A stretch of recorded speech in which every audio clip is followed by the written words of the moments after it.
আমাদের সংস্কৃতি, আমাদের সংস্কার সর্বদা থাকবে আমাদের সাথে। ভারতের মহান গ্রন্থ আর কাব্যের সম্পূর্ণ সংকলন। সাবস্ক্রাইব করুন তিলক।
জয় শ্রীকৃষ্ণ।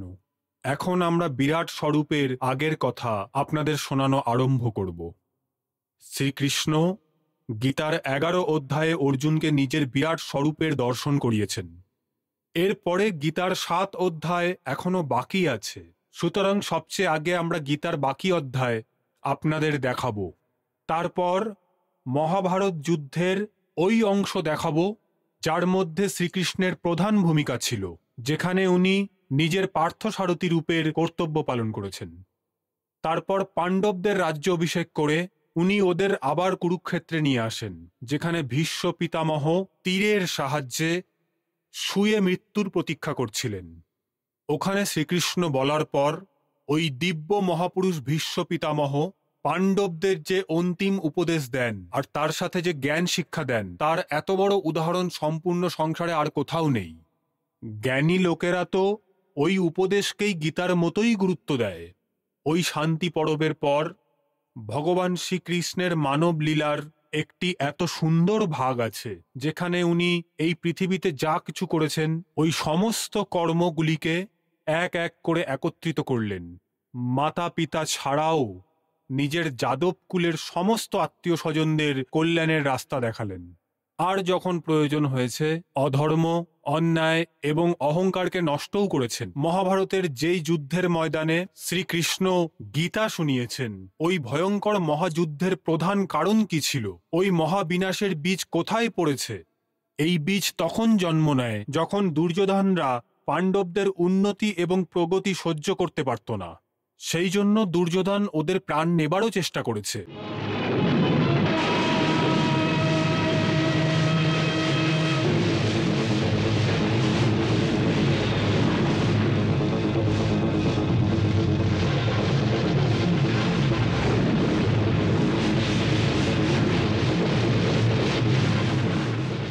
কৌরবরা পাণ্ডবদের আগুনে জ্বালিয়ে মেরে ফেলারও চেষ্টা করেছে। ওরা ভীমকে জলে ডুবিয়ে মারার চেষ্টা করেছে, তাও কিছুই হলো না। তখন মামা শকুনি বলল, যখন কোনো বীরকে নিজের বল দ্বারা অথবা শক্তি দিয়ে পরাজিত না করতে পারো, তাহলে ছলনা করে পরাজিত করো।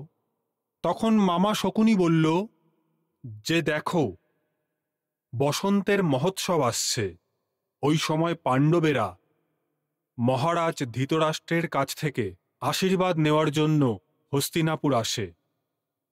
এই সময়ে যখন আমরা ওদের জুয়া খেলার জন্য নিমন্ত্রণ দেব, ওই জুয়াতে একজন লোক জুয়া খেলায় মত্ত হয়ে নিজের পত্নীকে হারায়, আর এক স্ত্রীকে, একজন সতীকে ভরা সভায় নগ্ন করার চেষ্টা করা হয়।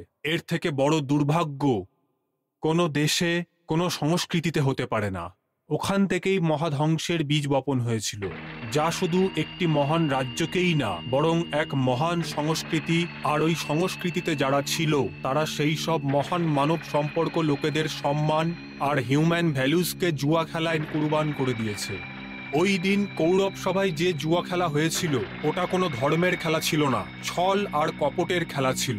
আসলে যুধিষ্ঠির এবং পাণ্ডবরা ওই খেলাকে খেলা মনে করে খেলছিল, কিন্তু কৌরব একটা যুদ্ধের মতো করে খেলছিল। ওদের একটিই চাল ছিল যে পাণ্ডবরা সমূলে নষ্ট হয়ে যাক। প্রতারণা করে শকুনি জিতছিল, আর পাণ্ডবরা এক এক করে প্রত্যেক চালে নিজেদের সবকিছু হেরে যাচ্ছিল।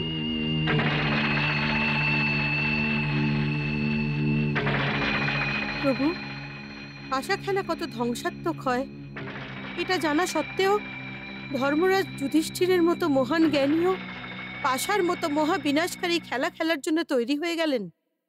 দেবী, যে কোনো ক্ষত্রিয় দ্যুত এবং যুদ্ধ কে আড়াতে পারবে না।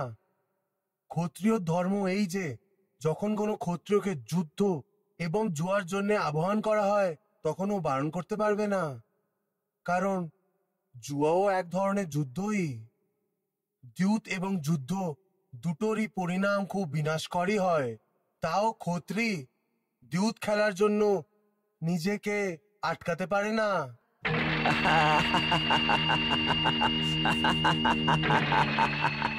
বলুন সম্রাট যুধিষ্ঠির, এখন আপনি বাজিতে কি লাগাচ্ছেন বলুন। মামা বাবু, সবকিছুই তো আপনি জিতে নিয়েছেন, এখন বাজিতে লাগাবার জন্য আমার কাছে তো কিছুই নেই। আপনি চারজন ছোট ভাইয়ের মধ্যে বড় ভাই, এই চার ভাই আপনার সম্পত্তি।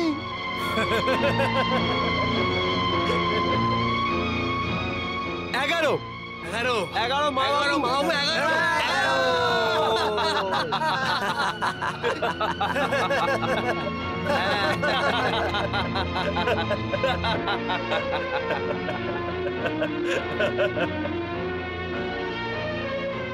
এখনো আপনার কাছে একটি হিরে বাকি আছে, সবচেয়ে মূল্যবান হীরা।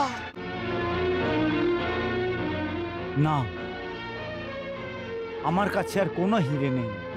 আছে সম্রাট, আছে। পাঞ্চালী দ্রৌপদী। মামা বাবু,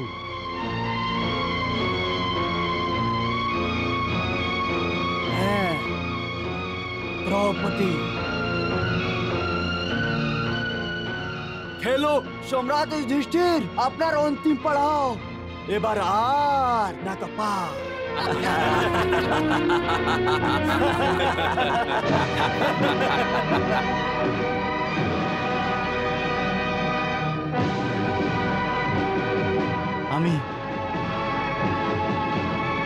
আমি দ্রৌপদীকেও বাজিতে লাগাচ্ছি।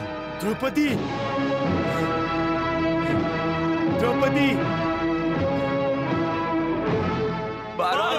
অবশ্যই আসবে ভাগ্নে, অবশ্যই আসবে।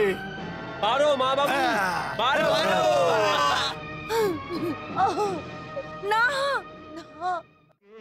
केश पकड़ कर पांचाली के दुशासन ले चला ऐसे, वृक्ष की बेल घसीट के कोई। না, না।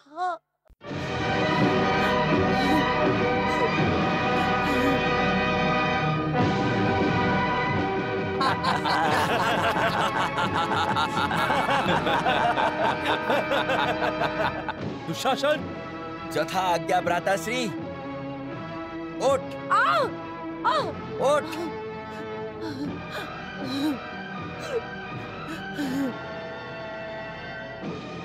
এসো দ্রৌপদী, এসো, এসে আমার কোলে বসে পড়ো।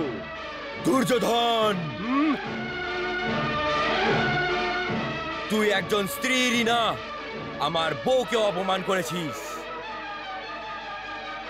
আমি এই সভায় প্রতিজ্ঞা করছি যে যে উরুতে তুই আমার স্ত্রীকে বসার জন্য আদেশ দিয়েছিস, ভগবানের দিব্যি, আমি ওই উরুকে নিজের গলা দিয়ে ভেঙে ফেলে দেব। আর দুঃশাসন, তুই আমার দ্বিতীয় প্রতিজ্ঞা শুনে নে। যেই হাত দিয়ে তুই দ্রৌপদীর কেশকে ধরেছিস, ওই হাতগুলোকে আমি তোর শরীর থেকে আলাদা করে দেব, আর তোর রক্ত দিয়ে আমি দ্রৌপদীর কেশ ধোবো। কার মান সম্মানের জন্য তুই এত ক্রোধিত হচ্ছিস? আর কোন মুখ দিয়ে তুই একে নিজের স্ত্রী বলছিস?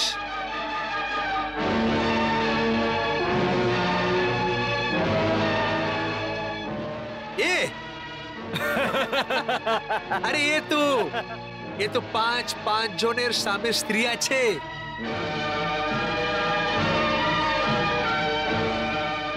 পাঁচ জনের জায়গায় যদি 6 জন হয়ে যায়, তাহলে কি আকাশ ভেঙে পড়বে?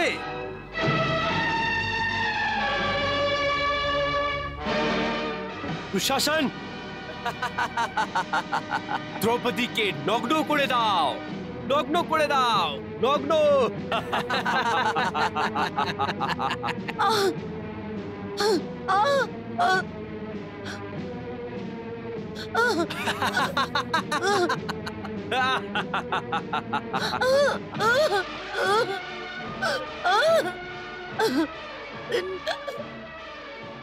না না, द्रौपदी के लुटने की लीला देख रहे निर्मम हो सारे, जिन पर था अभिमान वो बैठे दास बने निज से बस हारे। आस लुटी विश्वास लुटा रे, टूटे सब आधार सहारे। चारों ओर से हार गई तब अंत में आई प्रभु के द्वारे। मेरी लाज लूटी तो होगी हंसी, मेरी लाज लूटी तो होगी हंसी, जगत में तिहारी पद राखियो, अब मेरी पद राखियो। कृष्ण चक्रधारी अब प्राण दो या प्राण लो, अब प्राण दो या प्राण लो। मैं फंस गई मुरारी, पद राखियो हे नाथ चक्रधारी। कृष्णा कृष्णा कृष्णा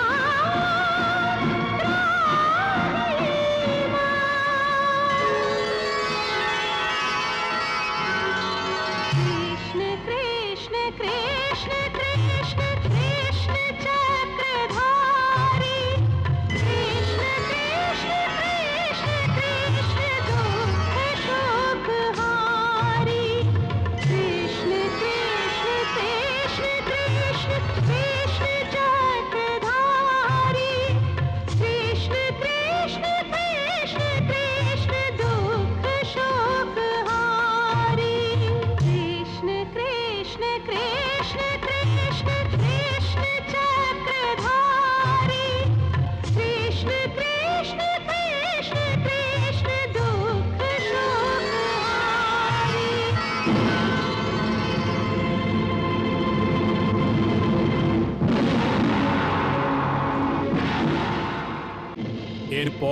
ওই সভায় হট্টগোল শুরু হয়ে গেল। প্রত্যেকটি লোক নিজের মতো করে ব্যাখ্যা করতে শুরু করলো।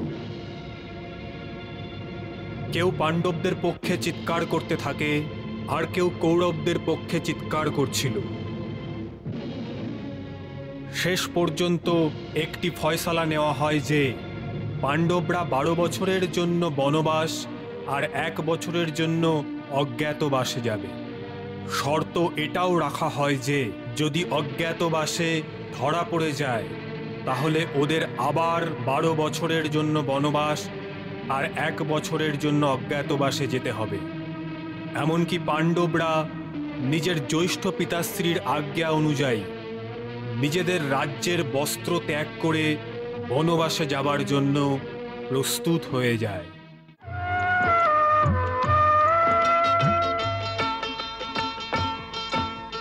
अनुमति मांगे मात से शीश नवा कर जोड़, अनुमति मांगे मात से शीश नवा कर जोड़।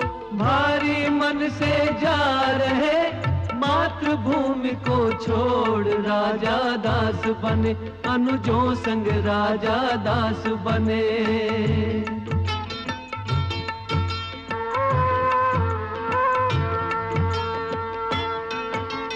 जो स्वामी की राह वो पत्नी की भी राह, जो स्वामी की राह वो पत्नी की भी राह।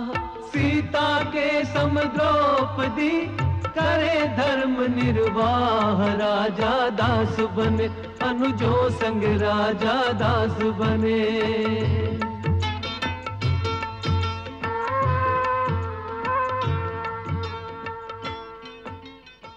মামা বাবু, আমার এই ব্যাপারে সম্পূর্ণ বিশ্বাস যে যে দুইতের আগে আপনি জাদু মন্ত্র দিয়ে পাশাগুলিকে বশীভূত করে নিয়েছিলেন। সেই জন্য এই পাশাগুলি আপনার ইশারায় নাচছিল। একটু আস্তে বলো যমরাজ কন, একটু আস্তে। শুনো নাকি তুমি যে দেওয়ালেরও কান হয়?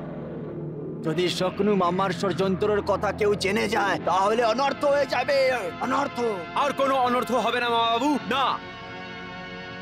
এবার আমাদের কেউ কিচ্ছু করতে পারবে না। এবার আমরা রাজা হয়ে গেছি, রাজা। পাণ্ডবরা জঙ্গলে গিয়ে হতাশ হয়ে পড়েছিল, কিন্তু শ্রীকৃষ্ণ ওদের ভরসা দিয়ে সাহস প্রদান করেন এবং ওদেরকে কৌরবের কুটিল চালের সম্বন্ধেও অবগত করেন। আসলে কৌরবরা এটাই চাইতেন যে পাণ্ডবরা হতাশ এবং শক্তিহীন হয়ে যাক। কৌরবদের এই চালকে ব্যর্থ করার জন্য শ্রীকৃষ্ণ পাণ্ডবদের বলেন যে 13 বছরের বনবাস আসলে তোমাদের জন্য বিধির উপহার। সেই জন্য বিধির এই উপহারের লাভ উঠিয়ে পাণ্ডবদের নিজেদের শক্তি, নিজেদের সাহস বাড়াতে হবে।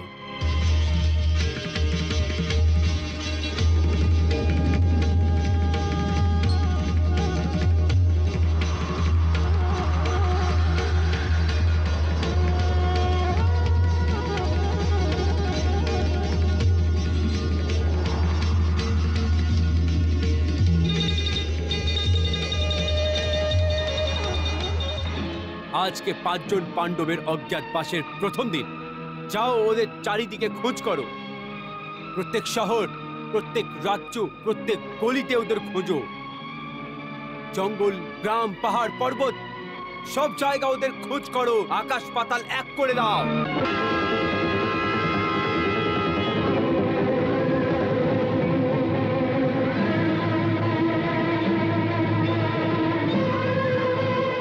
পাণ্ডবরা পাওয়া যাচ্ছে না। মামা বাবু, এখন কি হবে? কি হবে? একদিকে দুর্যোধন এবং ওর গুপ্তচর পাণ্ডবদের খোঁজার জন্য পৃথিবীর বুকে প্রত্যেক জায়গায় তালাশ করছিল, অন্যদিকে ওই পাণ্ডবরা বিরাট নগরের রাজার মহলে রাজার দাস হয়ে অজ্ঞাতবাস কাটাচ্ছিল। সম্রাট যুধিষ্ঠির কঙ্ক ভাটের নামে রাজাদের দাস হয়ে চৌসর খেলার মাধ্যমে রাজার মনোরঞ্জন করতেন, আর গদাধারী ভীমসেন রাজমহলের রান্নাঘরে বল্লভ নামের রাঁধুনি হয়ে ভোজন তৈরি করতেন। উর্বশীর শ্রাপের অনুযায়ী অর্জুন 1 বছরের জন্য পুরুষত্বহীন হয়ে যায়। সেই জন্য বৃহন্নলা নামের নার্তকী হয়ে রাজকুমারী উত্তরাকে নৃত্যের শিক্ষা দিচ্ছিলেন। নকুল তান্তিপাল হয়ে ঘুরসারে ঘোড়াদের দেখাশোনা করত, আর সহদেব তন্তি নামে গৌশালাতে কাজ করত। আর রানী দ্রৌপদী সাইরম্ভেরি হয়ে মহারানীর কেশ শৃঙ্গারের কাজ করতেন। কি ব্যাপার প্রভু, আজ আপনি খুব প্রসন্ন মনে হচ্ছে? হ্যাঁ দেবী, আজকে পাণ্ডবদের 13 বছরের প্রতীক্ষা শেষ হতে চলেছে না দেবী। অজ্ঞাতবাসের পর আজকে পাণ্ডবেরা যখন বিরাটের দরবারে প্রকট হবে, তখন রাজা বিরাটের কি দশা হবে এই কথা ভেবেই আমি আনন্দিত হচ্ছি। আপনি চক্রবর্তী সম্রাট যুধিষ্ঠির নিজের 4 জন ছোট ভাইদের সাথে আমার এই রাজমহলে দাস হয়েছিলেন। আমি আপনার সেবা করার বদলে আপনাকে দিয়ে সেবা করিয়েছি। এইসব আমি অজ্ঞানবশত করেছি। এই ভুলের জন্য দয়া করে আপনি আমাকে ক্ষমা করে দিন।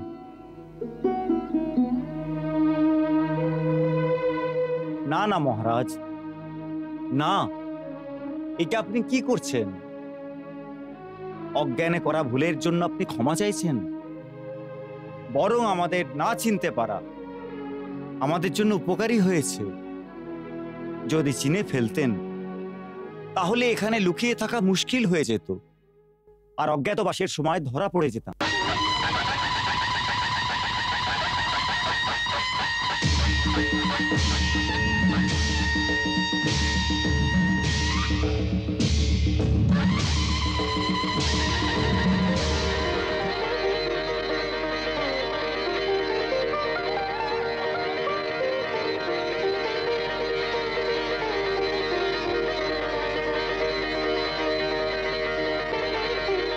ধন্য ভাগ্য আমাদের যে দ্বারকাধীশ নিজেই আমাদের মহলে এসছে।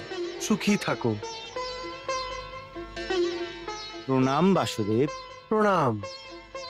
আসুন আসুন সম্রাট যুধিষ্ঠির, আসুন। 13 বছর আগে জুয়াতে হেরে গিয়ে ওরা নির্ধন হয়ে গেছিল, কিন্তু অজ্ঞাতবাসের পরে এবার আমাদেরকে ওদের রাজপাট ফিরিয়ে দিতে হবে। না মাতাশ্রী, না। হস্তিনাপুরকে আবার থেকে টুকরো করে আমি পাণ্ডবদের ইন্দ্রপ্রস্থ ফিরিয়ে দেব না, ফিরিয়ে দেব না। যদি পাণ্ডবরা আমাদের সাথে যুদ্ধ করতে চায় তাহলে যুদ্ধ অবশ্যই হবে, অবশ্যই হবে। যদি দুর্যোধনের তলোয়ার যুদ্ধের জন্য তৈরি থাকে, তাহলে আমার তলোয়ারও ওর সাথে যুদ্ধ করার জন্য অস্থির হয়ে আছে। কৌরবরা ওই দ্বৈত সমাবেশে আমার পুত্রী দ্রৌপদীর যেভাবে অপমান করেছে, ওর প্রতিশোধ নেওয়ার জন্য পাঞ্চাল রাজ্যের প্রত্যেকটি তলোয়ার 13 বছর ধরে ঘুমোয়নি। দ্রৌপদী আমার বোন আছে, আর আমার বোনের লাজে যে হাত লাগাবে, বড় আমাকে লাল কেড়েছে এরম করে। নিজের বোনের রাখির দিব্যি খাচ্ছি ততক্ষণ আমি দৃষ্টদুম কৌরবদের নির্লজ হাতকে কেটে ফেলবো না, ততক্ষণ দ্রৌপদীর অপমানের বদলা পুরো হবে না। আমিও আমার দুটো প্রতিজ্ঞা পূর্ণ করার জন্য যুদ্ধের প্রতীক্ষা করছি। ভ্রাতাশ্রী, আপনি যুদ্ধের জন্য আজ্ঞা দিন। এই সময় তো রাজকুমারী উত্তরা এবং অভিমন্যুর বিয়ের সময়। সম্রাট যুধিষ্ঠির, বিয়ে স্থগিত হতে পারে, কিন্তু যুদ্ধ না। বিয়েকে স্থগিত করার প্রয়োজন নেই। যদি স্থগিত করতেই হয় তাহলে যুদ্ধকে স্থগিত করার চেষ্টা করা উচিত, কারণ যতক্ষণ যুদ্ধ অনিবার্য না হয় ওর থেকে বাঁচাই উচিত। যদি আপনারা সবাই চান তাহলে যুদ্ধ থেকে বাঁচার জন্য আমার কাছে একটি উপায় আছে। এখন কি উপায় মধুসূদন? শান্তির চেষ্টা। হে জনার্দন, তুমি তো সবই জানো। আমার শরীর অবশ্যই এই রাজ সিংহাসনে বসে আছে, কিন্তু আমার আত্মাকে কেউ সম্বন্ধের প্রেম জালের মধ্যে ফাঁসিয়ে কোন অন্ধকার কারাগৃহেতে বন্দী বানিয়ে রেখেছে। আমি এই সম্বন্ধে পালন করতে বাধ্য আছি, আমি বাধ্য। আমি কিছুই করতে পারবো না, কিছুই করতে পারবো না।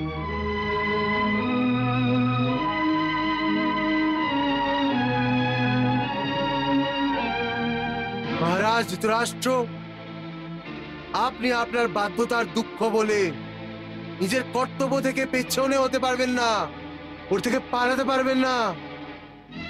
আপনি একটি রাজা, একজন রাজা, আর রাজা কাউর অধীনে থাকে না, আর কাউর বন্দী হয়ে থাকে না, বরং ওকে বন্দী বানিয়ে নেয় যে অন্যদের অধিকারকে কেড়ে নিতে চায়। ভাগ্নে, শ্রীকৃষ্ণ তো এখন শান্তির ভাষা ভুলে গিয়ে যুদ্ধের ভাষা বলছে। ও দূতের মর্যাদার উল্লঙ্ঘন করছে। ও জামাই বাবুকে আমাদের বিরুদ্ধে শত্রু বানিয়ে আমাদের বন্দী বানাতে চায়। হ্যাঁ, আরে এ কি আমায় বন্দী বানাবে?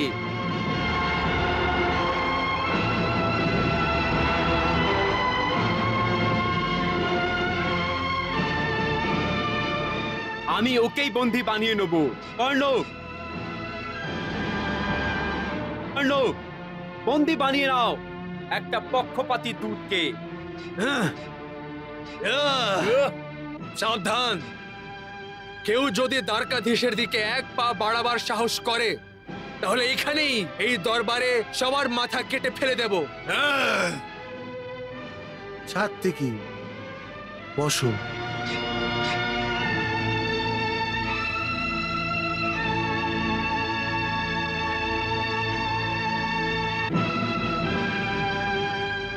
এসো এসো দুর্যোধন, এসো কর্ণ, আমাকে বন্দী বানিয়ে নাও।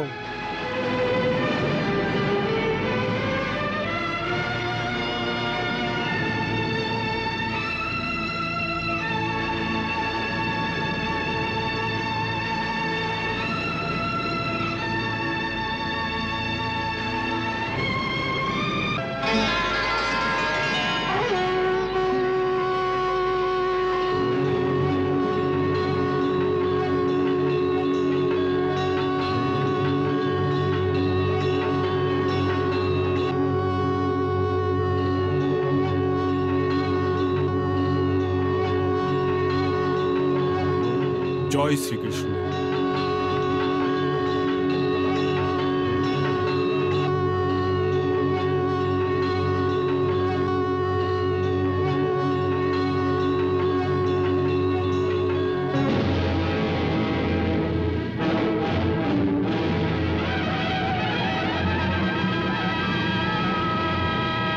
পাণ্ডব এবং শ্রীকৃষ্ণের দিক থেকে শান্তির শেষ চেষ্টাও ব্যর্থ হওয়ার পর কৌরবরা হস্তিনাপুরে আর পাণ্ডবরা বিরাটনগরে যুদ্ধের প্রস্তুতি নেওয়া আরম্ভ করে দেয়।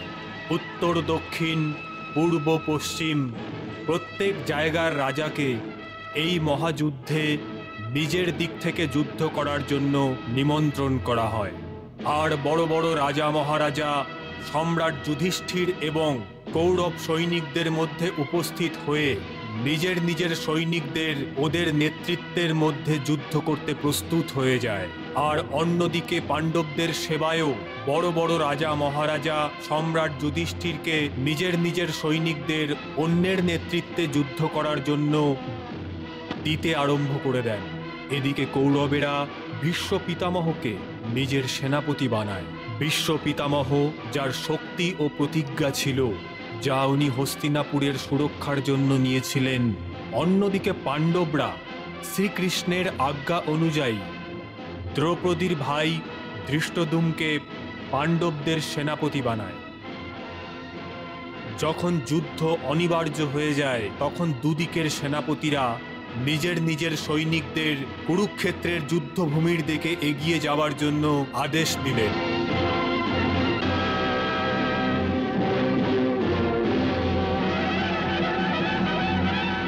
আমি পিতামা ভীষ্ম, কৌরবদের সেনাপতি, নিজের সমস্ত সেনাকে কুরুক্ষেত্রের দিকে প্রস্থান করার আদেশ দিচ্ছি।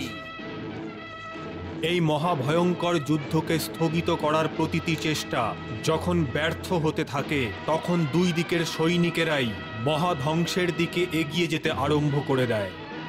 অশ্বারোহী, পায়ে হেঁটে সৈনিক এবং হাতির দল যুদ্ধভূমিতে আস্তানা গাড়ার জন্য এগিয়ে যাচ্ছিল। যোদ্ধাদের সংখ্যা দেখে এমন মনে হচ্ছিল যেন কুরুক্ষেত্রে যোদ্ধাদের বন্যা এসে গেছে এবং ওটা সমস্ত যুদ্ধভূমিকে ঢেকে নিয়েছে। এই মহাধ্বংসাত্মক যুদ্ধকে থামানোর জন্য প্রত্যেক দিক দিয়ে চেষ্টা করা হয়েছিল, কিন্তু মানুষ তার ইচ্ছে মতো যাই করুক না কেন, ভাগ্য যে ঘটনা নিশ্চিত করে দিয়েছে তাকে কেউই আটকাতে পারে না। একেই বলে ভাগ্যের খেলা।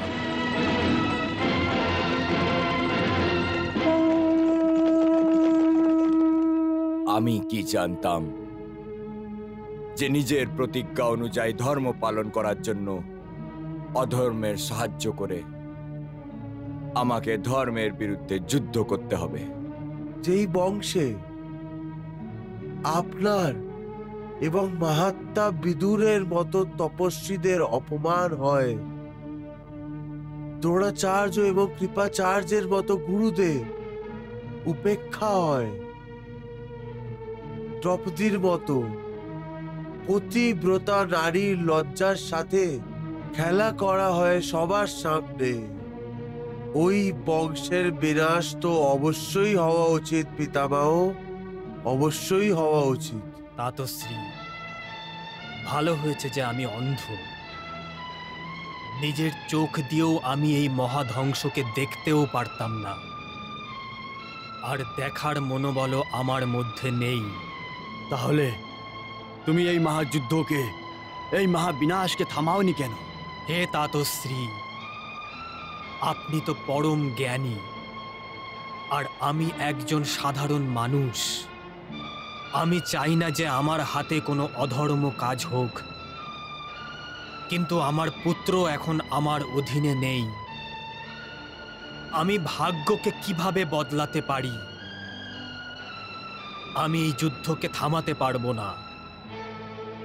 আমাকে ক্ষমা করুন, আমাকে ক্ষমা করুন।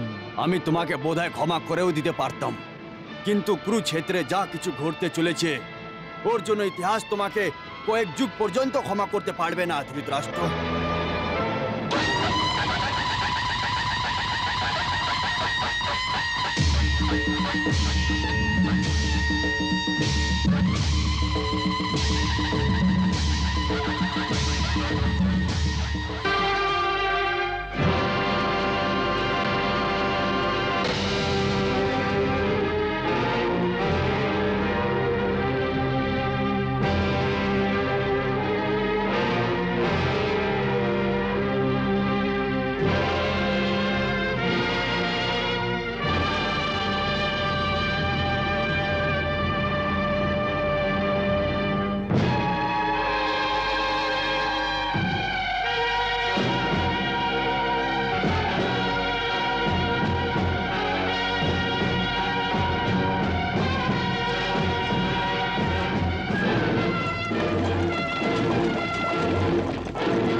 ক্ষেত্রে কুরুক্ষেত্রে সম্বেতে युद्ध सभा माम का पांडवास चाहे किम कुर्बत संजय।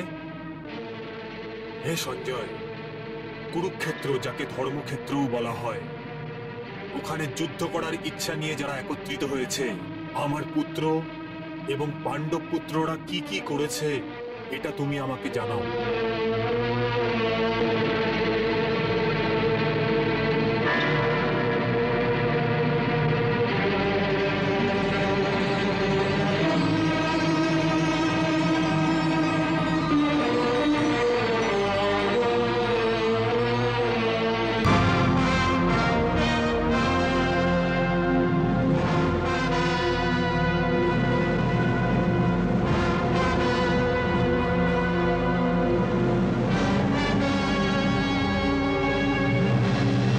কেশব, আমি কৌরবের সেনাদের দেখতে চাই। চলো, আমার রথ দুইটি সেনাবাহিনীর মাঝখানে নিয়ে চলো। তাহলে তুমি দেখতে চাও যে দুর্যোধনকে বিজয়ী বানানোর জন্য কোন কোন যোদ্ধা একত্রিত হয়েছে আর তোমাকে কার কার সাথে যুদ্ধ করতে হবে? হ্যাঁ কেশব, আমি এটাই দেখতে চাই। চলো, আমার রথ দুইটি সেনাবাহিনীদের মাঝখানে নিয়ে চলো।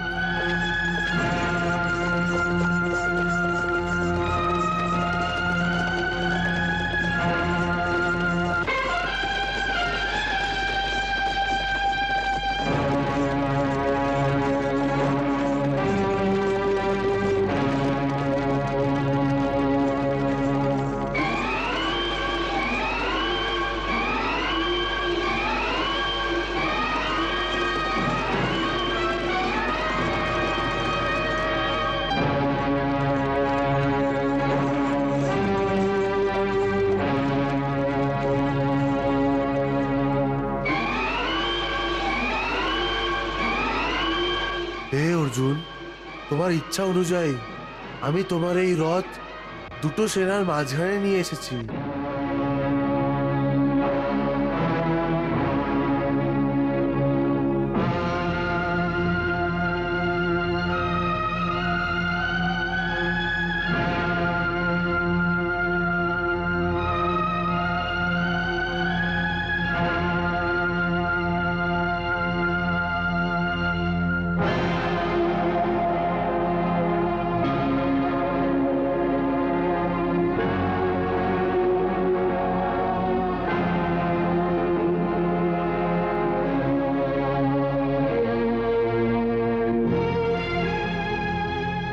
প্রেম, স্নেহ এবং মোহমায়ার জালে ফাঁসা অর্জুনের জন্য এটা ওই দুর্বল মুহূর্ত ছিল যখন ও স্বয়ং দুর্বল হয়ে যায় আর শত্রুর সৈনিকদের মধ্যে নিজের আত্মীয় স্বজনকে দেখে ওর হাত পা ফুলতে শুরু করে দেয়।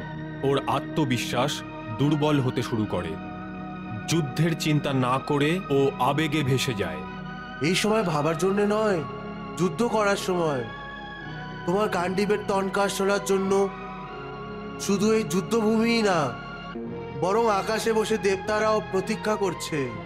উনি দেখতে চান যে তুমি কি ধরনের বীরতা দিয়ে যুদ্ধ করবে। অর্জুন এটা ভেবে মাথা থেকে পা পর্যন্ত কেঁপে ওঠে আর ওর কল্পনা শক্তি ওকে ওই ভয়ঙ্কর দৃশ্য দেখিয়ে দেয় যে ও নিজের শত্রুদের বধ কি করে করে।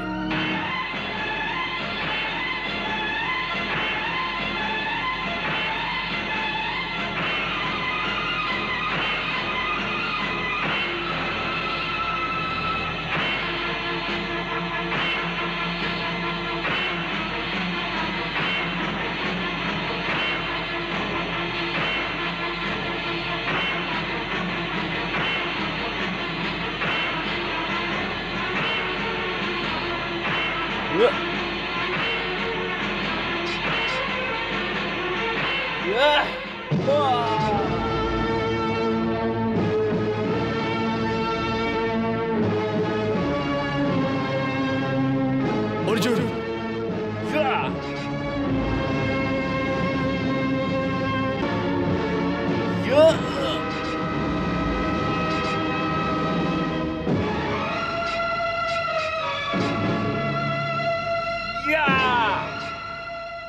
নিজের কুলের সংহার করেছো। তুমি পাপী, তুমি নিজের না না আমি পাপী, তুমি নিজের বোনেদেরকে বিধবা বানিয়েছো। না কৃষ্ণ না, আমি কারোর রক্ত দিয়ে নিজের হাত রঙিন করতে পারবো না। আমার আত্মা তো ওই দৃষ্টির কল্পনা করেই কেঁপে উঠছে। কৃষ্ণ, আমি নিজের আত্মীয় রক্ত কি করে প্রবাহিত করতে পারি?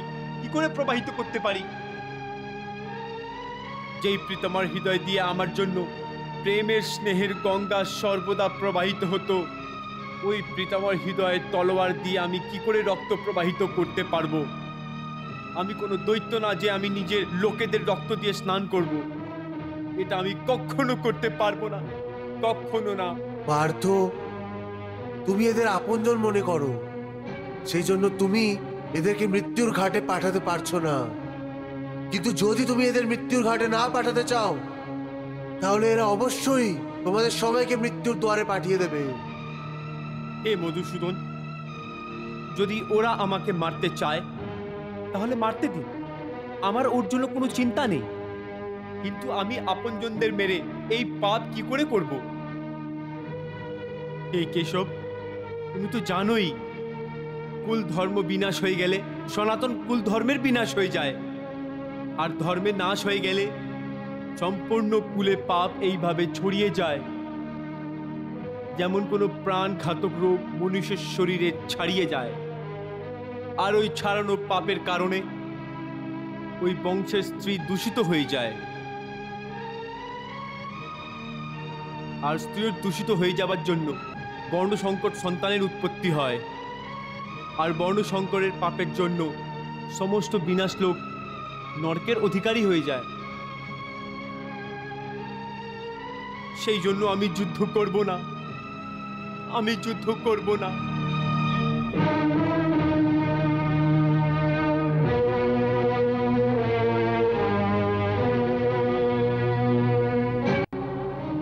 হে মধুসূদন, পরস্পর বিরোধী আক্রমণ হওয়ার জন্য আমার মতি ভ্রম হয়ে গেছে। এই দুবিধার জন্য আমি নিজের রাস্তা স্পষ্ট দেখতে পাচ্ছি না। হে কৃষ্ণ, তুমি আমার গুরু, সবার ভগবান, আমি তোমার শরণে এসছি।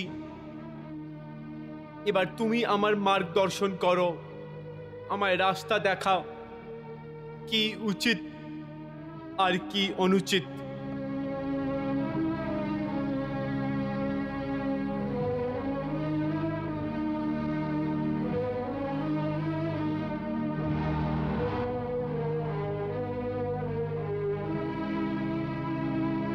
करुण अश्रुपूरित नयन, व्याकुल विचलित जान, संबोधित कर पार्थ को यूं बोले भगवान, बोले श्री भगवान। अशोचानंद सोचस्तम प्रज्ञावादांश भाषस्य, गता सूनश्च नांसु चिंत पंडिता।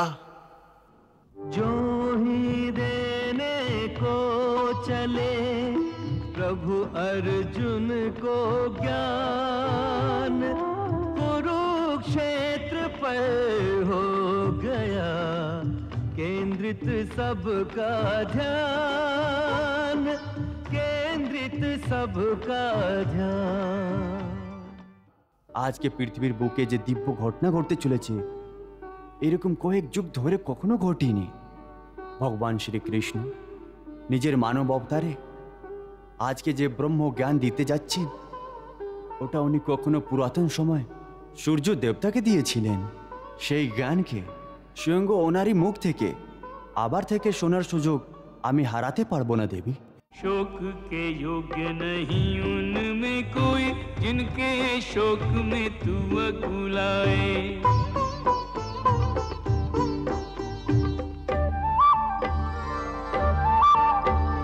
पंडितों जैसे बोले वचन और सच्चे ज्ञान से आंख चुराए।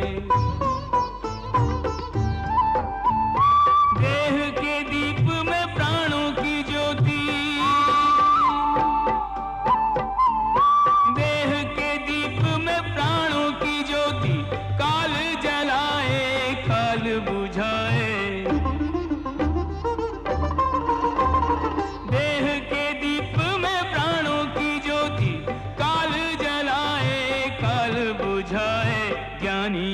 विचलित होते नहीं, कोई जग में रहे या जग से जाए। ज्ञानी विचलित होते नहीं, कोई जग में रहे या जग से जाए। হে অর্জুন, তুমি এই সময় না শুধু যুদ্ধভূমির মধ্যরেখায় দাঁড়িয়ে আছো, বরং তোমার বুদ্ধিও জীবন এবং মৃত্যুর মধ্যরেখা আটকে আছে। সেই জন্য তুমি নিজের কর্তব্য এবং নিজের ধর্ম থেকে পালাচ্ছ। কিন্তু নিজের কর্তব্য থেকে এইভাবে মুখ ফিরিয়ে অথবা এই যুদ্ধ থেকে বিচলিত হয়ে বিধির বিধান পাল্টাবে না, কারণ বিধাতার সিদ্ধান্ত অটল এবং নিখুঁত হয়। তোমার কি মনে হয়, তুমি যদি না মারো তাহলে এরা সবাই মরবে না? না অর্জুন, না। তুমি ওদেরকে যদি না মারো তাও ওরা মরবে, কারণ এদের ভাগ্যতে এদের মৃত্যুর সময়, দিন আর ক্ষণ তো আগের থেকে নির্ধারিত করে দিয়েছে। তুমি তো একজন কীর্তিমান পুরুষ, নিজের দুর্বলতার এইভাবে প্রদর্শন করে তুমি তোমার কীর্তিকে নষ্ট করো না। একজন বীর পুরুষের জন্য ওর নিজের কীর্তি নষ্ট হওয়া ওর মৃত্যুর সমান হয়। সেই জন্য যুদ্ধ করো পার্থ, যুদ্ধ, আর নিজের কীর্তি, নিজের কর্তব্য এবং নিজের ধর্মের রক্ষা করো। অকীর্তিম চাপি ভূতানি কথিয়েশন্তি দিব্যাম সম্ভাবিতস্য চাকীর্তি মরণাদ অধিরিচ্যতে। হে পার্থ, আমি তোমাকে এই অজ্ঞানের এই অন্ধকার থেকে বের করতে চাই। এই অন্ধকারে অন্ধদের মতো হাত পা চালানোর পরিবর্তে নিজের দূরদৃষ্টিকে একটি দিশা দাও আর দেখো এই সৃষ্টির দিকে। এই সৃষ্টিতে যে জন্ম নেয় ও নিশ্চিত রূপে মৃত্যুর অধীনে এসে যায়। এর অর্থ এই যে এই মৃত্যু লোকের প্রত্যেকটি প্রাণী, ও মানুষ হোক, পশু হোক, পক্ষী হোক অথবা গাছপালা হোক, প্রত্যেকটি প্রাণী যারা শ্বাস নেয় নিজের জন্ম নেওয়ার সাথে সাথে নিজের মৃত্যুর সাথে নিয়ে আসে। প্রত্যেক প্রাণীকে এক না একদিন নিশ্চিত মুহূর্তে মরা, অর্থাৎ নিজের শরীর ত্যাগ করতেই হবে। সেই জন্য তুমি ওদের মরার চিন্তা ছেড়ে নিজের কর্তব্য মনে করে যুদ্ধ করো। সঞ্জয়, এই কৃষ্ণ নিজের সারথি ধর্ম ভুলে গেছে। যুদ্ধের সময় সারথীর শুধু নিজের স্বামীর আদর্শের পালন করে রথ চালানো উচিত। সংকটের সময় যদি প্রয়োজন হয় তাহলে নিজের স্বামীর প্রাণের রক্ষা করার জন্য ওকে সুরক্ষিত স্থানে নিয়ে যাওয়া উচিত।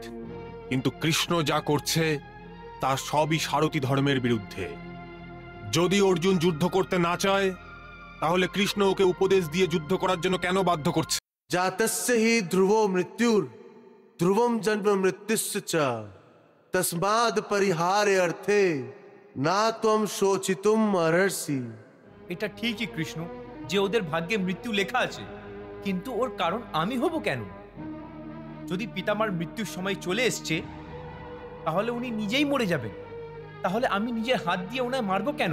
তাহলে ঠিক আছে, মেরো না। কিন্তু তুমি আমাকে এটা তো বলো, কে বিশ্বপিতামা আর কোথায় তোমার বিশ্বপিতামা? আর কোথায় গেল তোমার বিশ্বপিতামা? এটা কি জিজ্ঞেস করছো যে ভীষ্ম পিতামা কোথায়? কে? তুমি কি দেখতে পাচ্ছ না ওনাকে? তোমার সামনেই তো দাঁড়িয়ে আছেন উনি, ভীষ্ম পিতামা। ও, ও যে রথের ওপরে দাঁড়িয়ে আছে। হ্যাঁ, উনিই তো। কিন্তু ও যে রথের ওপরে দাঁড়িয়ে আছে পার্থ, ওটা তো খালি বিশ্বপিতামায়ের শরীর। আমি জিজ্ঞেস করছি যে আসল বিশ্বপিতামা কে, কোথায় আছে? হে কৃষ্ণ, আমি তোমার কথা একদম বুঝতে পারছি না।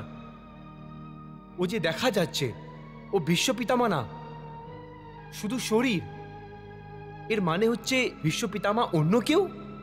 অবশ্যই, এটাই তোমাকে বোঝাতে চাইছি আমি। দেখো ভালোভাবে, দেখো ওই শরীরে যেই প্রকাশ আছে যাকে আত্মা বলা হয়,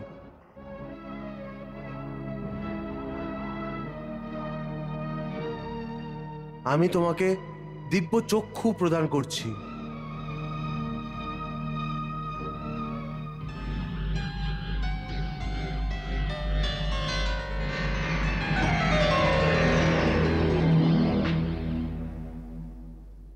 এই দিব্য চক্ষু দিয়ে দেখো ওই আত্মাকে।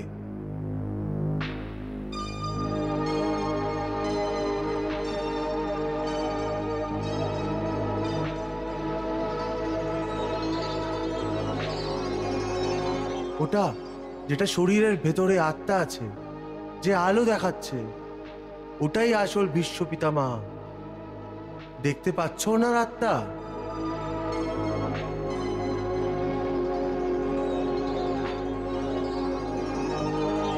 হ্যাঁ কেশব, একটা আলোর মতো আত্মা দেখা যাচ্ছে। খুব ভালো। এখন দেখো, যদি আমি নিজে সুদর্শন চক্র দিয়ে বিশ্বপিতামার শরীর কেটে ফেলি, তাহলে শুধু ওনার শরীর মরবে, কিন্তু ওনার আত্মার আলো নিভবে না। দেখো, আমি তোমার এই দিব্য চক্ষুকে এই দৃশ্য জীবিত করে দেখাচ্ছি।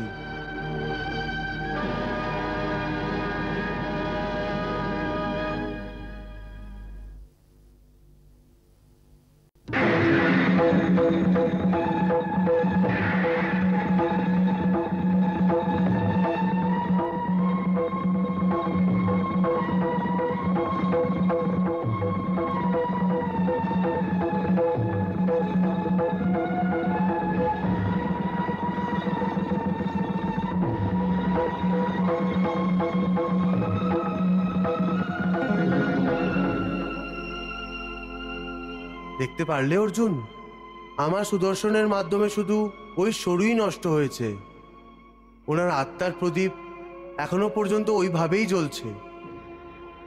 হে কন্তে, এই পরম সত্যিকে ভালোভাবে জেনে নাও যে পৃথিবীতে শুধু দেহ পচনশীল, কিন্তু আত্মা অবিনশ্বর। শরীরের মৃত্যুর পর আত্মা মরে না। আত্মা না কখনো জন্ম নেয়, না কখনো মরে। ও অজন্মা, নিত্যে, সনাতন এবং পুরাতন আছে, যে শরীরের মৃত্যুর পরও মরে না। না হন্যতে হন্যে মানে শরীরে, না হন্যতে হন্যে মানে শরীরে। কৃষ্ণের তত্ত্ব জ্ঞান শুনতে খুবই ভালো লাগে। হে পার্থ, এই সংসারে দুটোই জিনিস আছে, একটি শরীর আর দ্বিতীয় ওই শরীরে যে থাকে শরীরই। যে শরীরে যে আত্মারূপী শরীরই থাকে, ও কখনোই মরে না। আর হ্যাঁ, এই শরীর সর্বদা থাকে না। আত্মা একটি শরীর ছাড়ে আর অন্য একটি শরীর ধারণ করে নেয়। ঠিক ওইভাবেই যেমন মানুষ পুরনো বস্ত্র ছেড়ে দিয়ে নতুন বস্ত্র ধারণ করে নেয়। वसांसि जीर्णानि यथा विहाय नवाति गृणानि नरोपणानि तथा शरीराणि विहाय दृढ़ान्य अन्यानि समयान्ति नवानि नहीं। हे महाभाग, ये देह का त्याग, पुराने वस्त्र उतारने जैसा, जीवात्मा का नूतन जन्म, नए परिधान के धारने जैसा।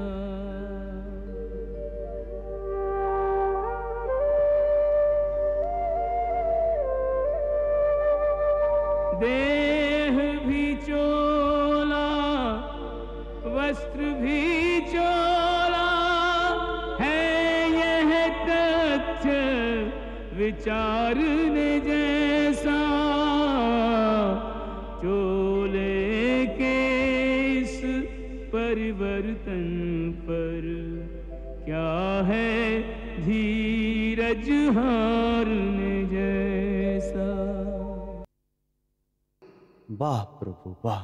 হে পার্থ, শুধু একটুকু বুঝে নাও, মৃত্যু একটি দরজা, যার ভেতরে প্রবেশ করার সময় আত্মা পুরনো শরীর ছেড়ে দেয়।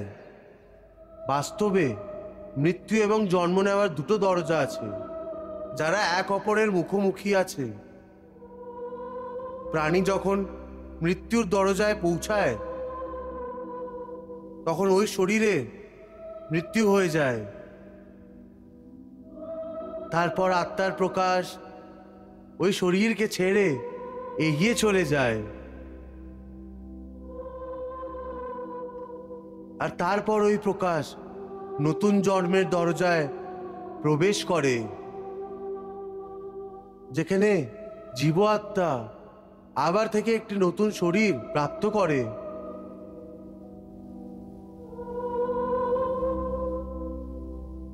ওখান থেকে ওর নতুন জন্মের নতুন যাত্রা শুরু হয়ে যায়। बचपन यौवन वृद्धावस्था जीवात्मा की हो जैसे तन में, वैसे ही लेकर नूतन जन्म प्रवेश करे वो नए जीवन में। বাহ বাহ, আজ তো শ্রীকৃষ্ণের শ্রীমুখ থেকে জ্ঞানের গঙ্গা প্রবাহিত হচ্ছে। এই জ্ঞানে তো অর্জুন অবশ্যই ডুবে যাবে, আর এই কৃষ্ণ ওর বুদ্ধির ছিদ্র করেই ছাড়বে। परमात्मा का अंश है आत्मा, परमानंद लुटावे हो तब तक विचरे परमात्मा में, जब तक जा न समावे हो।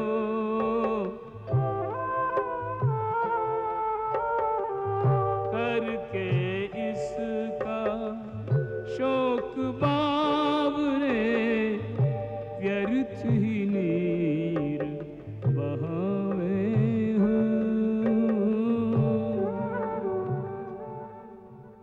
এইসব বুঝে তোমাকে না কারোর মরার শোক করা উচিত, আর না কারোর না মরার প্রসন্ন হওয়ার প্রদর্শন করা উচিত।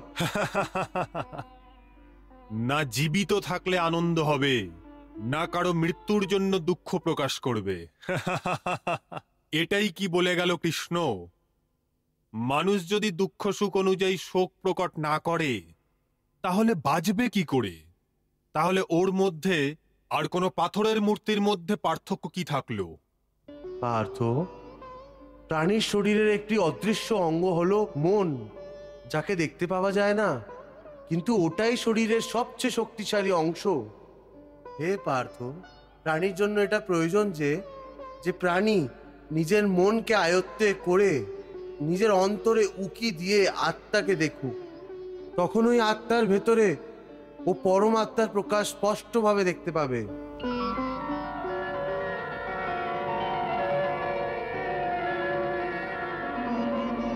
ওটাকেই পরমাত্মার সাক্ষাৎ বলা হয়। তুমি তো বলো যে নিজের ভেতরে দেখে আত্মাকে আর ওই আত্মাতে প্রকাশিত পরমাত্মাকে চেনো, অর্থাৎ আত্মা থেকে আলাদা কেউ আরো আছে যে আত্মাকে চিনবে। তাহলে তুমি এটা কাকে বলছো যে আত্মাকে চেনো? কে চিনবে অন্তর আত্মাকে? তোমার মন। মন? হ্যাঁ, তোমার মন। কিন্তু তুমি তো বলো যে যে মন মায়াকে ভ্রমজালে ফাঁসিয়ে প্রাণীকে অনেক নাচ নাচায়। তাহলে মন আত্মা আর পরম আত্মার জন্য কেন কাজ করবে? তুমি ঠিক প্রশ্ন করেছো অর্জুন। এটার উত্তর এই যে যতক্ষণ তুমি তোমার মনকে বিষয়ের এবং অধীনে থাকতে দেবে ততক্ষণ ও তোমাকে নৃত্য করাতে থাকবে। হে পার্থ, মানুষের শরীর একটি রথের মতো।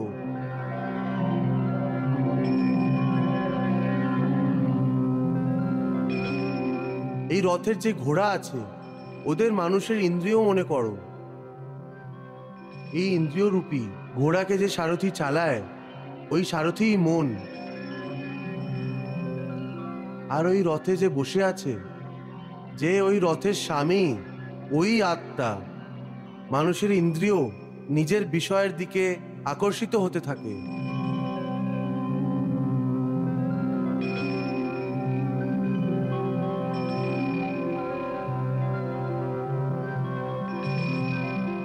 আর ওর মন ইন্দ্রিয়দের, ওর বিষয়দের দিকেই দৌড়াতে থাকে।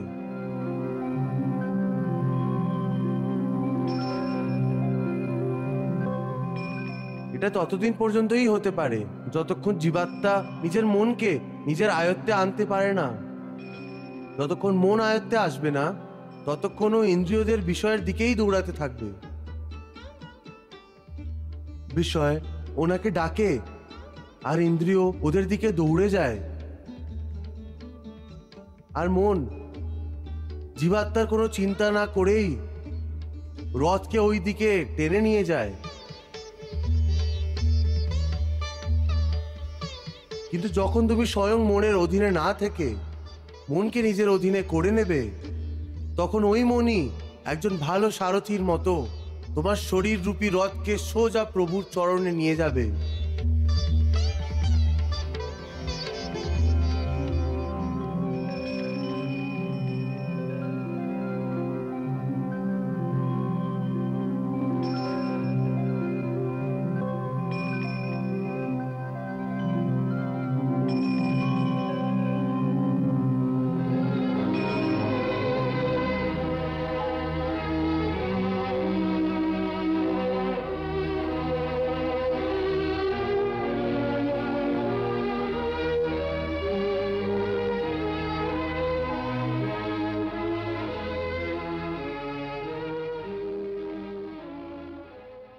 मन को वश में कर ले जो योगी, वो इसी रथ से मोक्ष को जाए। मन को वश में कर ले जो प्राणी, वो इसी रथ से अनंत को जाए।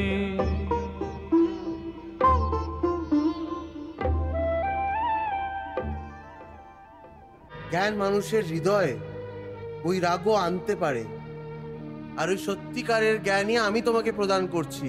তুমি তো প্রদান করছো কেশব, কিন্তু আমার মন ওকে গ্রহণ করছে না কেন? কারণ এখন পর্যন্ত তুমি মোহ এবং বিভ্রান্তির অন্ধকার থেকে বেরিয়ে আসতে পারোনি। সেই জন্যই তুমি ওই জ্ঞানকে গ্রহণ করতে পারছো না। সেই জন্য আমি তোমাকে বোঝাচ্ছি, শুধু শরীরের মৃত্যু হয়, আত্মা মরে না। সেই জন্য ওই শরীরের মোহ ত্যাগ করে দাও, ওদের মৃত্যুর শোক ত্যাগ করে দাও। কিন্তু তোমার মন ওই সত্যিকে স্বীকার করতে চাইছে না। তুমি ঠিকই বলছো কেশব, আমি তোমার কথা বুঝতে তো পারি, কিন্তু আমার মন ওকে গ্রহণ করছে না কেন? এর কি কারণ? এর কারণ ওই শিকল, যেটা তোমার মনকে নিজের চারদিকে বেঁধে রেখে দিয়েছে। কোন শিকল? আত্মীয় স্বজনের শিকল, এই সম্পর্কের মোহ। তুমি ঠিকই বলছো জি, আত্মীয় স্বজনের শিকল আমাকে চারিদিক থেকে বেঁধে রেখেছে। কিন্তু আমি এই শিকলকে কি করে ভেঙে দেব? আমি মেনে নিয়েছি এই সমস্ত শরীর পাছনছি, কিন্তু এদের সাথে আমার যে সম্পর্ক আছে সেটা তো পঞ্চশীল না, সেটা তো সত্যিকারের। ভীষ্ম আমার পিতামহ হয়, অভিমন্যু আমার পুত্র হয়, মহাবলী ভীম আমার ভাই হয়। এই সম্পর্কগুলো তো সত্যি, এদের শরীর নিশ্চয়ই মরে যাবে, কিন্তু এদের সাথে আমার যে সম্পর্ক আছে সেটা তো মরবে না। যেরকম আজ আমার বাবা মহারাজ পাণ্ডুর শরীর নেই, কিন্তু আমার বাবা আজকেও মহারাজ পাণ্ডুই আছেন। পিতা পুত্রের এই পবিত্র রিশতা তো শেষ হয়ে যায়নি। এই সম্পর্কের পবিত্রার উপর আমি কি করে প্রহার করব? অর্জুন, এই সম্পর্ক, এই আত্মীয়তা সবকিছু এই জন্মের। এই জন্মের আগে অথবা এই জন্মের পরে এই সম্পর্কের কোনো অস্তিত্ব থাকে না। এই কাকা, মামা, ভাই, পুত্র, পিতামহ গত জন্মে কোথায় ছিল? তোমার সাথে কি সম্পর্ক ছিল? আর আগের জন্মে এরা কে হবে, কোথায় হবে? এর উত্তর আছে তোমার কাছে? না কেশব। গত জন্মে যখন তোমার মৃত্যু হয়েছিল,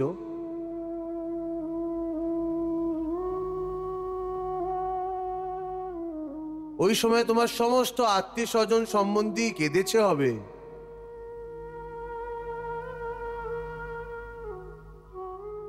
তোমার পত্নী এবং তোমার পুত্রেরা অনেক বিলাপ করেছে হবে।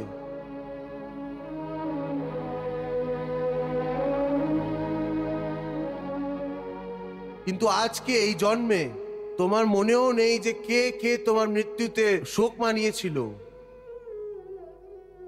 আজ তোমার জন্য ওনার অথবা ওনার কাদার কোনো মূল্য আছে কি? সেই জন্য বোঝাতে চেষ্টা করছি যে কোনো লোকের জন্য মৃত্যুর শোক করো না এবং কোনো লোকের সাথে সম্পর্ক ভেঙে যাওয়ার দুঃখ করো। আর এমনিও আমার মায়া এত প্রবল অর্জুন যে যাদের তুই মনে করিস যে তোর মৃত্যুর পর ওরা শোক করবে, আজীবন কাঁদতে থাকবে, ওটাও সত্যি না। আমার মায়ার প্রভাবে কিছুদিনের পরেই ওই লোকেদেরকে তুই আবার হাসতে খেলতে দেখবি।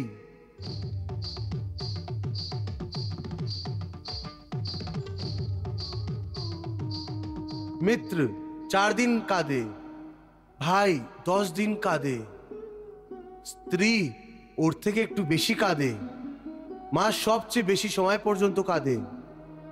কিন্তু সবার অশ্রু আস্তে আস্তে শুকিয়ে যায়, আর ওই চোখে আবার থেকে নতুন নতুন স্বপ্নের আলো চমকাতে থাকে।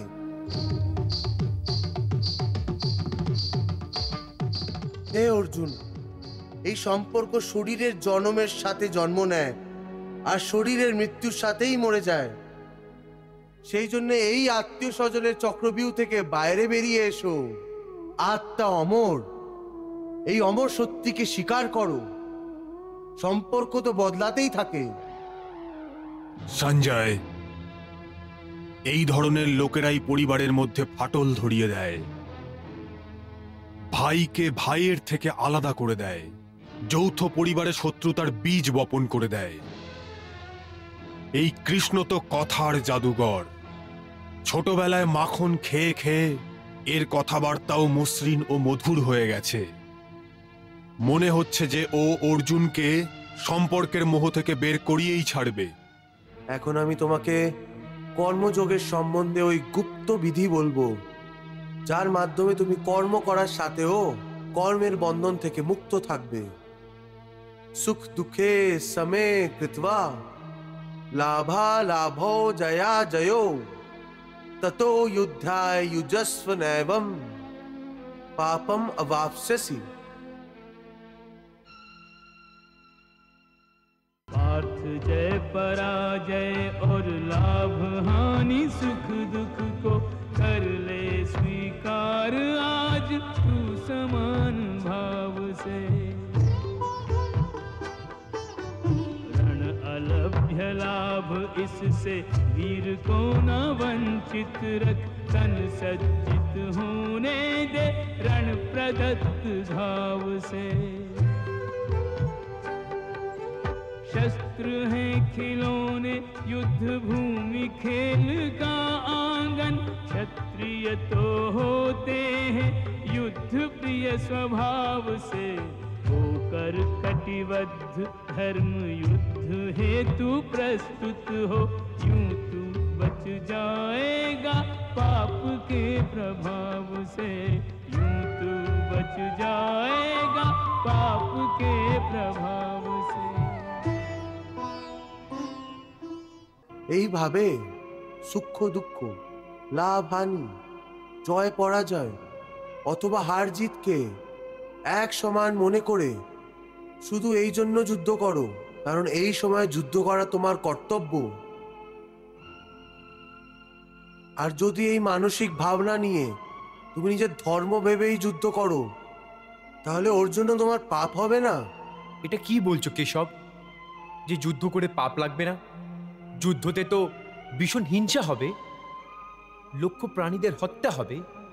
তাহলে মানুষ ওই পাপ থেকে কি করে মুক্তি পাবে?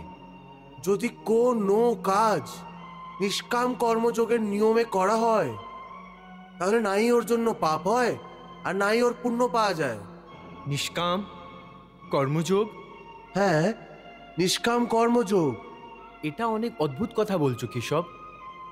আমার বুদ্ধি এখন পর্যন্ত একে গ্রহণ করতে পারিনি। কারণ তোমার বুদ্ধির ওপরে এখনো পর্যন্ত অশক্তির পর্দা পড়ে আছে। আর যে নিষ্কাম কর্মযোগের কথা আমি বলছি, ওর ভিত্তি নিরাশক্তির ভিত্তিতে রাখা হয়েছে। হে অর্জুন, এই নিরাশক্তি যোগকে যদি তুমি বুঝতে পেরে যাবে, তাহলে তোমার জীবনে সম্পূর্ণ শান্তি এসে যাবে। হে মাধব, এই যোগের সাধনা কি করে করতে হয়? এই যোগের নিয়ম কি? ও সাধনা করার জন্য হাজার হাজার বছর ধরে তপস্যা করার প্রয়োজন নেই। এর সাধনা তো এক মুহূর্তেই হয়ে যায়। একই মুহূর্তে? হ্যাঁ, এক মুহূর্তেই। যেই মুহূর্তে কোনো প্রাণী নিজের মনের চিন্তা বদলে ফেলে, ওই মুহূর্তেই। কর্মণ্যেবাধিকারস্তে মা ফলেষু কদাচনা মা কর্মফল হেতুর্ভূর্মা তে সঙ্গোস্ত্ব কর্মণি। হে অর্জুন, শুধু কর্মের সংকল্পই প্রাণীর অধিকারে আছে, ওর ফল প্রাণীর অধিকারে নেই। সেটা কি করে? আমি বলছি কি করে। পার্থ, একটু ওই দৃশ্যের কল্পনা করো যে নগরের ধনবান ব্যক্তির সম্মুখে অনেক সুস্বাদু ভোজন পরিবেশন করা হয়েছে। থালা সোনার, গরম গরম ব্যঞ্জন ভরা আছে, যাকে দেখে ও অনেক প্রসন্ন হচ্ছে।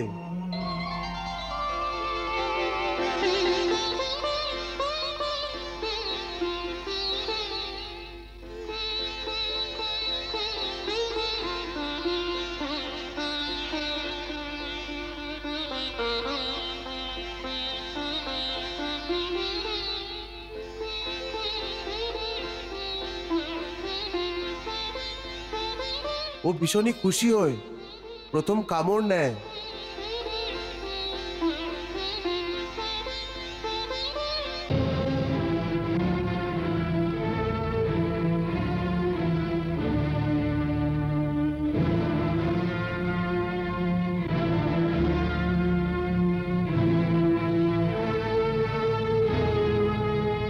দেখলে তো, যদি ভাগ্যতে না হয় তাহলে মুখ পর্যন্ত পৌঁছেও খাবার খেতে পারা যায় না।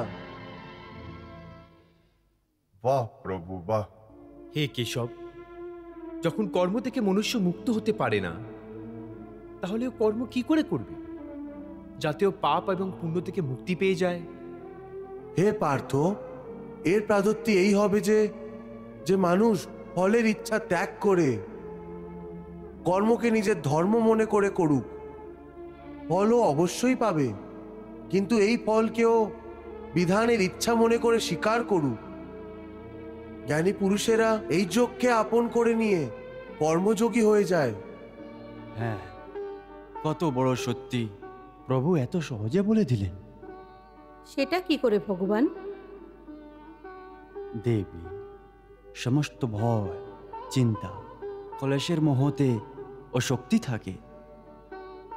কর্মযোগ ফলের অশক্তিতে ত্যাগ করার কথা বলে, অর্থাৎ নিষ্কাম হয়ে কর্ম করতে বলে। এতে মনুষ্যের কি লাভ হয় ভগবান? লাভ এই হয় দেবী যে কর্মযোগ চিত্তকে শুদ্ধ এবং ভয় মুক্ত করে দেয়। হে পার্থ, ঈশ্বরকে সমর্পণ রাখার অনুভূতি নিয়ে করা কর্ম ফল প্রাপ্তির ইচ্ছে রেখে করা কর্ম থেকে কয়েক গুণ অধিক শ্রেষ্ঠ। জ্ঞানী পুরুষ কর্মফলের আশা করে বিনা সমবুদ্ধি যোগের মাধ্যমে কর্ম করে আর পাপ পুণ্য ইত্যাদি অনুভূতি থেকে মুক্তি পায়। পার্থ, তুমিও এরকম অনুভূতি থেকে মুক্ত হয়ে যাবে যখন তুমি সমবুদ্ধি কর্মের আচরণ করবে। योगस्था कुरु कर्माणि संगम त्यक्त्वा धनंजय सिद्धि असध्यो समो भूत्वा समत्वम योग उच्यते। ধন্য প্রভু, আপনি ধন্য। দেবী, প্রভুর অমৃত বাচন শুনে আপনিও মন্ত্রমুগ্ধ হয়ে গেছেন। হে ভোলানাথ, এই অমৃত বচনের রিমঝিম বর্ষায় তো শরীর মন এমনভাবে ভিজে গেছে যে আমি তৃপ্ত হয়ে গেছি প্রভু। দেবী, আপনি তো শুধু এই অমৃত বাচনের বর্ষায় ভিজে গেছেন, কিন্তু ওদিকে অর্জুনকে দেখুন।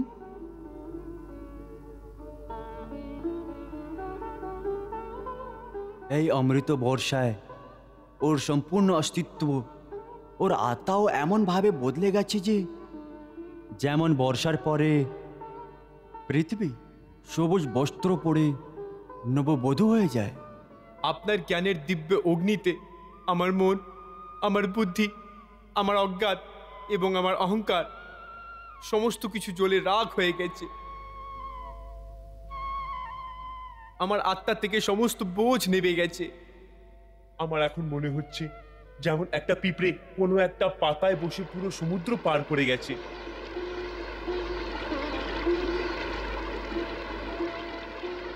ওইভাবেই আমি আপনার করুণারূপী কমল পাতায় বসে এই বিশাল সমুদ্রের ওপর সাঁতার কাটছি। শেষ সময় একটা মৃত্যুক শরীর আত্মা থেকে দূরে চলে যায়। সেইভাবেই এই সময় আমার সমস্ত আসক্তি, সমস্ত আশা, সমস্ত কামনা আমার থেকে দূরে চলে গেছে, আর আমি আলোর একমাত্র ঝলক পেয়ে হালকা হয়ে গেছি। এখন আমার সমস্ত অস্তিত্বের উপর কোনো বোঝ নেই। চারিদিকে আলোই আলো, আলোই আলো। আমি দেখতে পাচ্ছি যে এই মুহূর্তে তুমি শুধু একটি প্রকাশ পুঞ্জ হয়ে গেছো, যাকে আমি নিজের দিব্য জ্যোতি দিয়ে প্রকাশিত করে দিয়েছি। কোনো লোভ, কোনো কামনা এখন তোমার মধ্যে আর নেই।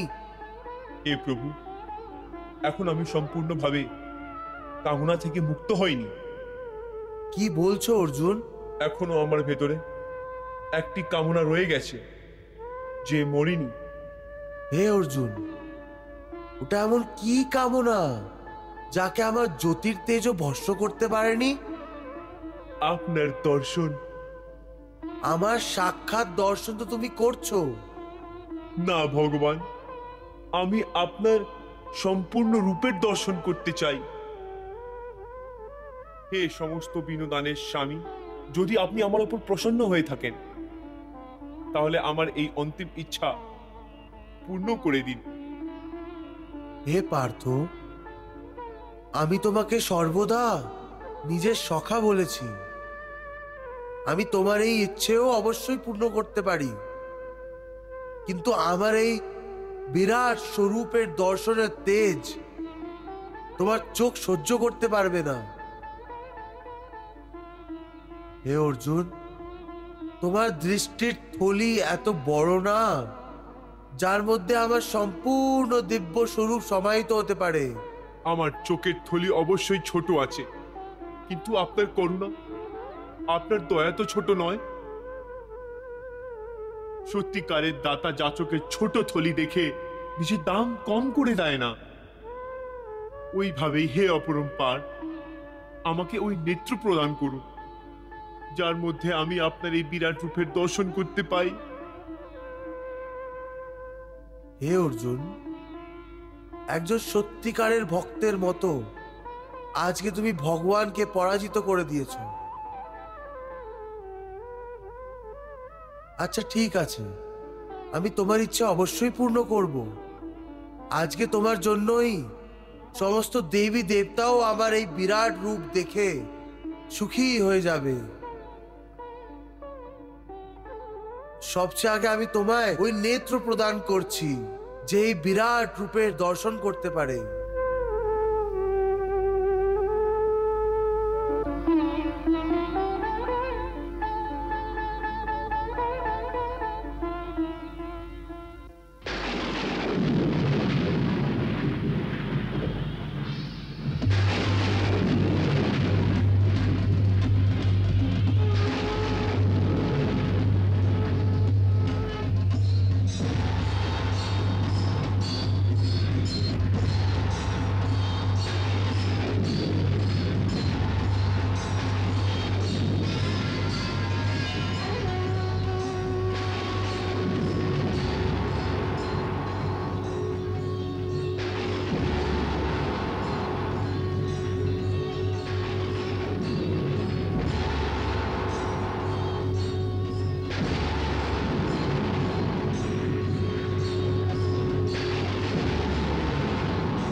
জয় শ্রীকৃষ্ণ, জয় শ্রীকৃষ্ণ, জয় শ্রীকৃষ্ণ, জয় শ্রীকৃষ্ণ, জয় শ্রীকৃষ্ণ।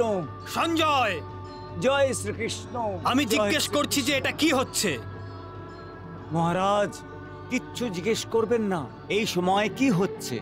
ভগবান শ্রীকৃষ্ণ অর্জুনকে নিজের দিব্য বিরাট স্বরূপ দেখাচ্ছেন। বিরাট স্বরূপ, বিরাট স্বরূপ।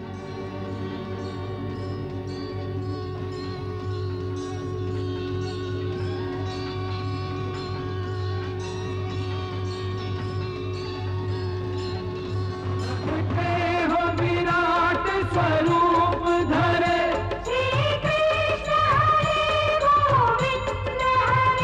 प्रगटे हो विराट स्वरूप धरे,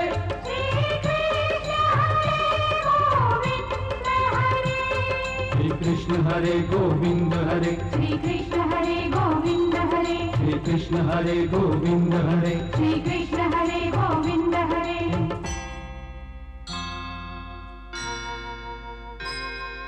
केशव नमः, केशव नमः, माधव नमः, माधव नमः। श्री कृष्ण गोविंद हरे मुरारे, सुगुण वर्णनातीत तुम्हारे।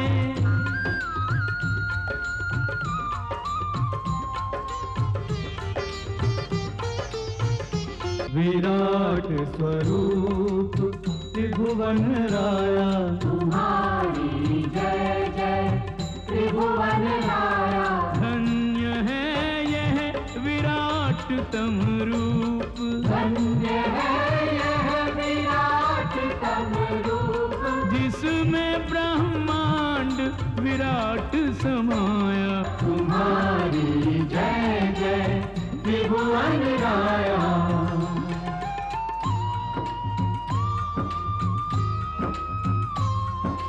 नेत्र अनेक अनेक मुख, उदर अनेक विशाल, अग्नि मुखों में प्रज्वलित, दाढ़े हैं विकराल। एक एक कर दुष्ट दुराचारी, भीषण मुख माही प्रवेश करे। मुख में चलती वे ज्वालाएं, ईंधन सम उनको शेष करे। गुरुजन परिजन आत्मीय स्वजन सब प्राण गंवाते दिखते हैं। हे महाकाल हे महाप्रलय सब तुम में समाते दिखते हैं। हे महाकाल हे महाप्रलय सब तुम में समाते दिखते हैं। आदित्य 12 रुद्र 11, अष्ट वसु के स्थान तुम। गंधर्व दिक्पति यक्ष नगपति, सबका रखते ध्यान तुम। कर्मानुसार सुगति कुगति करते हो नाथ प्रदान तुम। कल्याण का वरदान तुम, निर्वाण तुम, भगवान तुम। अगम्य अपार सार के सार, अगम्य अपार सार के सार। आप ही जानो आपकी माया। विराट स्वरूप त्रिभुवन राया, तुम्हारी जय जय त्रिभुवन राया। प्रभु हम मृत्युलोक के प्राणी, निर्बल याचक और अज्ञानी। कृष्ण हरे गोविंद हरे, मोहन माधव कृष्ण हरे। हो मन में प्रेम के दीप जला दो, द्वेष मिटा दो, बैर मिटा दो। कृष्ण हरे गोविंद हरे, मोहन माधव कृष्ण हरे। ओ श्री